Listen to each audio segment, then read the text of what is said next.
السلام علیک یا سید الساجدین۔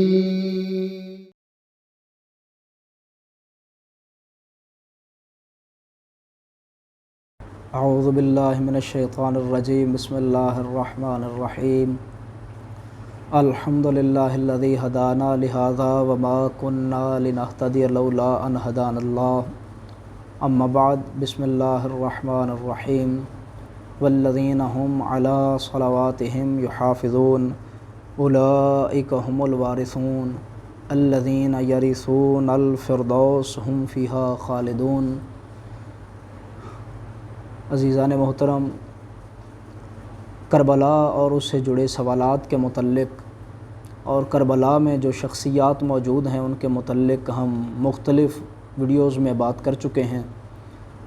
آج جو شخصیت ہمارے پیش نظر ہے وہ ہیں حضرت سعید ابن عبداللہ، جو کہ کربلا کا شہید ہونے کا اعزاز رکھتے ہیں۔ اور عزیزان محترم، سورہ مبارکہ مومنون کی 2-3 آیات ایسی ہیں جو حضرت سعید ابن عبداللہ کی شخصیت کو واضح کر رہی ہیں اور ان کی فضیلت اور عظمت کو بیان کر رہی ہیں۔ اللہ رب العزت سورہ مبارکہ مومنون میں ارشاد فرماتا ہے والذین هم علی صلواتہم یحافظون، کہ وہ لوگ جو اپنی نمازوں کی حفاظت کرتے ہیں، اولئک هم الوارثون، یہی لوگ وارث ہیں۔ لیکن کس کے وارث ہیں؟ نماز کی تو حفاظت کی ہے، وارث کس کے ہیں؟ اللہ فرماتے الذین یرثون الفردوس، وہ جو جنت کا مقام ہے نا، جسے جنت الفردوس کہتے ہیں، یہ فردوس کے وارث ہیں۔ ہم فیہا خالدون، ہمیشہ اس میں رہیں گے۔ اب یہ تو ظاہر سی بات ہے، جو جس کا وارث ہے وہ وہیں رہے گا، لیکن وراثت اور ورثہ اور وارث، یہ ان لفظوں کو جب غور سے دیکھا جائے تو پھر بہت کچھ واضح ہوتا ہے کہ ایک چیز ایک بندے کی وراثت ہے یا ورثہ ہے اور وہ اس کا وارث ہے، تو یہ اس کی مرضی پر منحصر ہے، چاہے تو وہ چیز خود رکھے، چاہے تو وہ چیز کسی کو دے دے، کیونکہ وہ اس کا وارث ہے۔ اور اللہ یہ نہیں فرما رہا کہ وہ جو جنت الفردوس ہے وہ اس جنت میں جائیں گے اور رہیں گے، نہ فرمایا اولئک هم الوارثون، یہ تو وارث ہیں جنت کے، اور عام جنت کے نہیں، وہ جنت جسے جنت الفردوس کہتے ہیں، یہ جنت کے فردوس والے مقام و مرتبہ کے وارث ہیں۔ لیکن کون؟ والذین هم علی صلواتہم یحافظون، وہ لوگ جو اپنی صلواتوں کی حفاظت کرتے ہیں، جو اپنی نمازوں کی حفاظت کرتے ہیں۔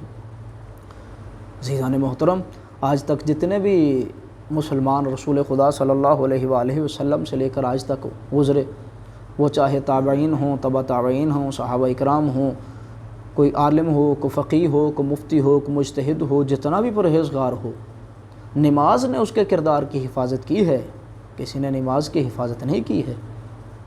کون ہے وہ جو نماز کی حفاظت کرتا ہے؟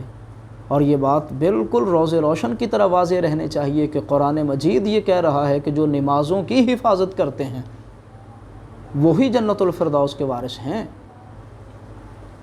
تو عزیزان محترم، کربلا 61 ہجری 10 محرم جمعہ کا دن، نماز ظہر کا وقت، اپنے زمانے کے پیغمبر نے فرمایا، یعنی اپنے زمانے کے محمد نے فرمایا، امام حسین علیہ السلام نے، نماز کا وقت تھا، حضرت سعید ابن عبداللہ نے فرمایا کہ میرے مولا امام حسین علیہ السلام، مولا نماز کا وقت ہو گیا۔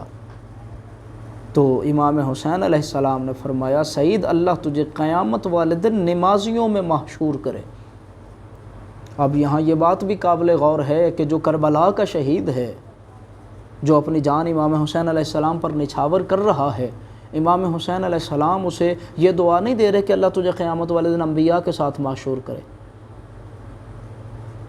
محشور اس نے سید الشہداء امام حسین علیہ السلام کے ساتھ تو ہونا ہی ہونا ہے، کیونکہ قانون اسلام ہے جو جس کے ساتھ جس حالت میں قتل ہوا، جن کے ساتھ محبت کرتے ہوئے دنیا سے گیا، قیامت والے دن انہی کے ساتھ اٹھے گا۔ جس نے جن کا پہناوا پہنا ہو، قیامت والے دن انہی کے ساتھ اٹھے گا۔ جس نے جس قوم کی شباہت اختیار کی ہو، قیامت والے دن انہی کے ساتھ اٹھے گا۔ اور جو کربلا کا شہید ہو، یقینی بات ہے کہ قیامت والے دن حضرت امام حسین علیہ السلام کے ساتھ اٹھے گا۔ اور جب حضرت سعید بن عبداللہ نے فرمایا کہ یہ مولا نماز کا وقت ہو گیا، تو امام فرماتے اللہ تجھے نمازیوں میں معشور کرے، یعنی یہاں امام حسین علیہ السلام نماز کی فضیلت کو واضح فرما رہے تھے کہ نماز کی فضیلت کیا ہے۔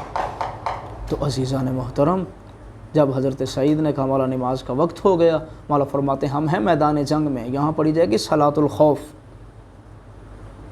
حضرت سعید ابن عبداللہ اور حضرت زہیر ابن قین بجلی، یہ دونوں کھڑے ہوئے سید الشہداء علیہ السلام کے سامنے حفاظت کے لیے، اور دونوں نے جب نماز شروع ہو گئی تو دونوں نے آپس میں مشورہ کیا، اور حضرت زہیر ابن قین بجلی نے یہ کہا کہ آپ کھڑے ہو جائیں امام حسین علیہ السلام کے بالکل سامنے کہ مولا کو تیر نہ لگے۔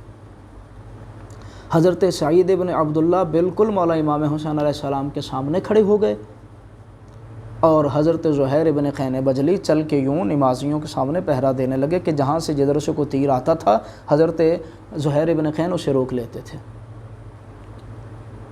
حضرت امام حسین علیہ السلام کے نماز پڑھتے ہوئے 3 تیر چلائے گئے لشکر اشقیہ میں سے، جو سیدھے امام حسین علیہ السلام کی طرف آ رہے تھے۔ کوئی بھی ہوتا تو آگے سے ہٹ جاتا جب سیدھا تیر آتا ہوا دیکھتا، لیکن کیا کہنے حضرت سعید ابن عبداللہ بصری کے، کاش ان کے قدموں کی خاک مل جائے تو ہم اپنے سر کا تاج بنائیں، اپنے امامے کی زینت بنائیں، اس خاک سے اپنے لیے سجدہ گاہ بنائیں، اور اس خاک کو اپنے لیے قبلہ گاہ بنائیں۔ حضرت سعید ابن عبداللہ نے تیر آتے ہوئے دیکھا، سامنے کھڑے رہے، تیر لگ گیا حضرت سعید کو، دوسرا تیر، پھر تیسرا تیر۔ اب جو 3 تیر جس کے سینے میں لگے ہوں خدا جانے وہ کیسے کھڑا ہے، اتنا خون بہہ گیا کہ اب کھڑے ہونے کے قابل نہ رہے۔ پیچھے یوں سر گھما کر دیکھا تو کیا دیکھتے ہیں حضرت امام حسین علیہ السلام تشہد میں بیٹھ چکے ہیں۔ اب حضرت سعید سے کھڑا نہیں ہوا جاتا، اپنی تلوار کی نوک کو زمین کربلا میں گاڑا، اور اپنی تلوار کا جو دستہ تھا جہاں سے پکڑا جاتا تھا اس پر یوں دونوں ہاتھوں سے اپنی گرفت کو مضبوط کر کے اس کا سہارا لے کے یوں بیٹھے کہ امام حسین علیہ السلام سے قدرے بلند ہو گئے کہ میرے اوپر سے بھی گزر کر تیر امام حسین علیہ السلام کو نہ لگے۔ جیسے ہی حضرت امام حسین علیہ السلام نے نماز مکمل کی، اب حضرت سعید کو پتہ چل گیا کہ مولا نماز مکمل کر چکے ہیں، تو حضرت سعید گرے۔ یقیناً انبیاء نے سلام کیا ہوگا حضرت سعید کے مقدر کو، کیونکہ جب حضرت سعید گرے تو حضرت سعید ابن عبداللہ کا جو سر تھا وہ زمین کربلا پہ نہ گرا، بلکہ امام حسین علیہ السلام کے زانو اقدس پر آیا۔ میرے مولا امام حسین علیہ السلام نے حضرت سعید کا سر اپنے زانو پر سنبھالا، اور اپنی مبارک انگلیوں سے سعید کی زلفوں میں کنگھی کی۔ حضرت سعید ابن عبداللہ نے پوچھا مولا کیا میں نے وفا کی ہے؟ تو میرے مولا امام حسین علیہ السلام نے جو جواب دیا، حضرت سعید نے پوچھا مولا کیا میں نے وفا کی؟ تو میرے مولا نے یہ نہیں فرمایا کہ سعید تو نے وفا کی ہے، تو نے ہمارے لیے جان دی ہے، نہ، فرمایا سعید تو نے نماز کی حفاظت کی ہے۔ مولا کیسے؟ فرمایا سعید میری طرف دیکھ، میں اپنے زمانے کی نماز، سعید تو نے میری حفاظت کی، گویا تو نے نماز کی حفاظت کی ہے۔ عزیزان محترم، ملا فیض کاشانی ایک بہت مشہور عالم گزرے ہیں، تفسیر بھی لکھی ہے ملا فیض کاشانی صاحب نے۔ تو وہ ایک دن بیٹھے ہوئے تھے اور ان کے چاہنے والے ان کے قریب بیٹھے تھے، تو حضرت ملا فیض کاشانی کہتے ہیں کہ حضرت سعید نے کون سا انوکھا کام کیا، میں ہوتا تو میں بھی یہ کر لیتا، میں بھی سامنے کھڑا رہتا، مولا کو نماز پڑھا دیتا۔ یہ کہا، درس مکمل ہوا، اٹھے، گھر چلے گئے، سو گئے۔ عالم خواب میں دیکھا کہ وہی 61 ہجری 10 محرم جمعے کا دن وہی میدان کربلا، وہی لشکر اشقیہ کھڑا ہے، اور دوسری طرف سید الشہداء امام حسین علیہ السلام کھڑے ہیں۔ فیض کاشانی کی طرف دیکھ کر فرماتے ہیں فیض قریب آ۔ فیض کاشانی کہتے ہیں میں عالم خواب میں چلتا ہوا سید الشہداء کے قریب گیا، جا کے سلام کیا۔ میرے مولا فرماتے ہیں فیض میرے سامنے کھڑا ہو، میں نے نماز پڑھنی ہے۔ فیض کاشانی کہتے ہیں عالم خواب میں مولا کے سامنے کھڑا ہو گیا، مولا نے نماز شروع کی۔ سامنے سے کسی نے تیر چلایا، کہتے جب میں نے تیر اپنی طرف آتے ہوئے دیکھا تو میں آگے سے ہٹ گیا۔ ہٹنے کے بعد دل میں خیال آیا میرے پیچھے تو امام حسین تھے، تیر تو ان کو لگ گیا ہوگا۔ یہ بات ذہن میں رکھیے گا کہ حضرت سعید ابن عبداللہ کو 3 تیر لگے تھے۔ پہلا تیر جب لگ گیا خیال آیا وہ پیچھے تو امام حسین علیہ السلام کھڑے ہوئے تھے، پیچھے مڑ جب دیکھا تو امام کو تیر لگ چکا تھا۔ پھر کھڑے ہوئے، پھر کسی نے تیر مارا، اب پھر سعید ابن عبداللہ دوسری طرف ہٹ گیا، فیض کاشانی دوسری طرف ہٹ گئے، دوسرا تیر بھی سید الشہداء کو لگا۔ پھر خیال آیا پیچھے تو مولا تھے، دیکھا تیر مولا کو لگ چکا تھا، پھر کھڑے ہوئے، تیسرا تیر اس نے مارا، اب فیض کاشانی بیٹھ گیا، تیر اوپر سے گزر کے سید الشہداء کو لگا۔ جب مولا نے نماز مکمل کی، فیض کاشانی کہتے ہیں عالم خواب میں جو میرے مولا نے فرمایا فیض کاشانی وہ سعید تھا جو میں نے نماز مکمل کی، اگر تو ہوتا تو میں نماز میں مارا جاتا۔ فیض کاشانی خبردار کبھی میرے سعید کے خلاف ایک لفظ اپنی زبان سے مت نکالنا۔ فیض کاشانی ہمارا ماننے والا اور ہمارا محب ہونا اور بات ہے، کربلا کا شہید ہونا اور بات ہے۔ فیض کاشانی باقی زندگی میں میرے سعید کے خلاف ایک لفظ اپنی زبان سے مت نکالنا، مجھے میرا سعید بہت زیادہ پیارا ہے۔ سعید تھا، میں نے نماز مکمل کی، تو ہوتا تو میں نماز میں مارا جاتا۔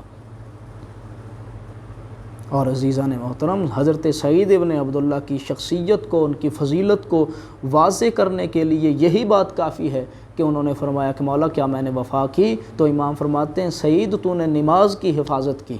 آپ دیکھیے ذرا قرآن مجید کو، قرآن مجید کے آئینے میں اسی بات کو دیکھیے گا۔ اگر کوئی میرے مولا امام حسین علیہ السلام کو اپنے زمانے کی نماز مانے یا نہ مانے، لیکن یہ تو مانتا ہے نا کہ مولا نماز پڑھ رہے تھے، سعید ابن عبداللہ نے حفاظت کی۔ اور پھر میرے مولا نے فرمایا سعید تو نے نماز کی حفاظت کی ہے۔ قرآن کیا کہتا ہے؟ والذین هم علی صلواتہم یحافظون، وہ جو اپنی نمازوں کی حفاظت کرتے ہیں، اولئک هم الوارثون الذین یرثون الفردوس هم فیہا خالدون۔ قرآن کہتا ہے وہ جو نمازوں کی حفاظت کرتے ہیں وہ جنتی نہیں، وہ جنت کے وارث ہیں۔ اور جنت بھی عام نہیں، جنت الفردوس کے وارث ہیں، ہم فیہا خالدون، ہمیشہ اسی میں رہیں گے۔ جب قرآن نے فیصلہ کر دیا کہ سعید ابن عبداللہ جو کربلا کا شہید ہے، جو امام حسین علیہ السلام کا جان نثار ساتھی ہے، جب اس نے قرآن نے ثابت کر دیا کہ سعید جنت کا وارث ہے، تو عزیزان محترم، شیعہ سنی محبان اہل بیت، اب اگر جنت مانگنی ہو تو امام حسین سے نہ مانگو، سعید ابن عبداللہ سے مانگو۔ اب اگر جنت مانگنی ہو تو شہداء کربلا سے مانگو۔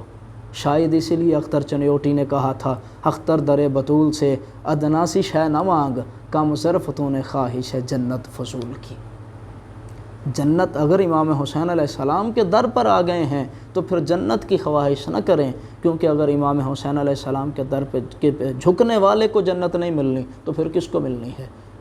جنت مانگنی ہے تو سعید ابن عبداللہ سے مانگو، جنت مانگنی ہے تو حبیب ابن مظاہر سے مانگو، جنت مانگنی ہے تو حر ابن یزید الریاحی سے مانگو، زہیر ابن قین سے مانگو، جنت ان سے مانگو۔ اور یہاں یہ بات بھی کہتا چلوں کہ لوگ کہتے ہیں کہ شیعہ شاید جنت کے لالچ میں ماتم کرتے ہیں، کچھ لوگ کہتے ہیں گناہ بخشوانے کے لیے ماتم کرتے ہیں۔ پہلی بات تو یہ ہے کہ یہ آپ مان جائیں، اگر یہ مان جائیں تو پھر ہم بھی یہ بات ماننے کے لیے تیار ہیں۔ اگر آپ مانتے ہیں کہ ماتم سے گناہ معاف ہوتے ہیں تو پھر خود سوچ لیں کہ ماتم کیسی عظیم فضیلت والی عبادت ہے جس سے گناہ معاف ہوتے ہیں۔ اور دوسری بات کوئی اگر یہ کہے کہ شیعہ جنت کے لالچ میں ماتم کرتے ہیں، خدا را ہماری اس بات پہ غور کیجئے۔ واللہ باللہ سنت اللہ، شرعی قسم کھا کے کہہ رہا ہوں، ہم شیعان علی ابن ابی طالب، ہم امام حسین علیہ السلام کے عزادار ہرگز جنت کے لالچ میں ماتم نہیں کرتے، کیونکہ ہمیں یقین ہے جنت تو خداوند عالم نے بنائی ہی ہمارے لیے ہے، اور انشاءاللہ العزیز امام حسین علیہ السلام کے ساتھ مل کر مولا کے قدموں کے نشانوں پہ قدم رکھ کر جنت میں ہم ضرور جائیں گے۔ لیکن میرا آپ لوگوں سے مشورہ ہے کہ اگر آپ کو جنت کی تمنا ہے، اگر آپ جنت جانا چاہتے ہیں تو سعید ابن عبداللہ کے قدم تھام لیں، زہیر ابن قین کے قدم تھام لیں، حبیب ابن مظاہر کا نقش قدم اپنا لیں، آل محمد کے دروازے پہ آ جائیں، انشاءاللہ العزیز دنیا بھی سنور جائے گی، آخرت بھی سنور جائے گی۔ وما علینا الا البلاغ المبین۔